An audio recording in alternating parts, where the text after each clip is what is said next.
She stole my grandmother's vintage engagement ring and wore it to Thanksgiving dinner.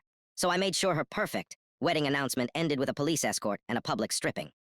I know it sounds like a scene from a soap opera, but trust me, some people deserve to be the lead in a tragedy. Let me introduce you to Sarah. Sarah is my brother's fiancée and the human equivalent of a paper cut, constantly annoying and surprisingly painful. She's one of those influencer types who thinks the world is just a backdrop for her filtered life. She has a way of touching things that don't belong to her, always claiming she's just borrowing the energy. The betrayal happened 3 months ago. My grandmother passed away and left me her 1920s Art Deco ring. It's a stunning piece, platinum, sapphire accents, and a diamond that catches the light like a fallen star. It's the only thing I have left of her. I kept it in a velvet box in my jewelry drawer, waiting for the right moment to get it resized.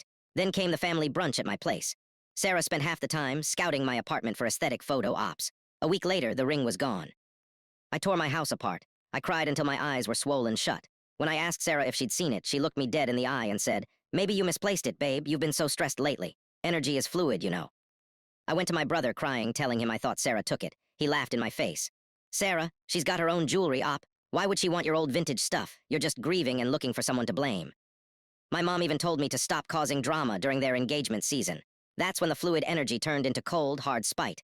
I didn't argue. I didn't scream. I just waited. I knew Sarah's ego wouldn't let her keep that ring hidden forever. She's a magpie. She needs people to see her shine. I started monitoring her social media.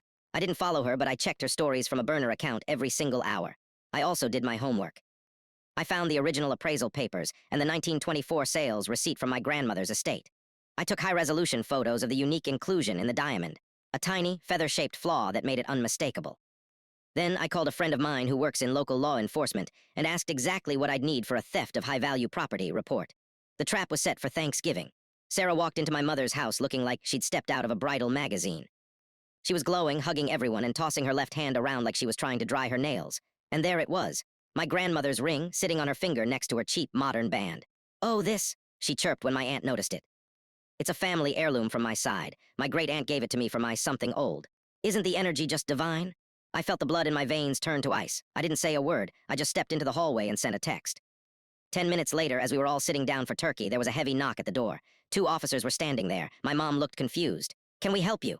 "We're looking for a Sarah Miller," the officer said. "We have a report of stolen property valued at over $5,000. The table went silent. Sarah's face turned the color of the cranberry sauce. I don't know what you're talking about," she stammered, her hand reflexively diving under the table. "Ma'am, please keep your hands where we can see them," the officer commanded. I stood up, calm as a monk. "Officer, she's wearing the stolen item on her left hand. It's an Art Deco sapphire and diamond piece. I have the matching appraisal and photos of the diamond's internal inclusion."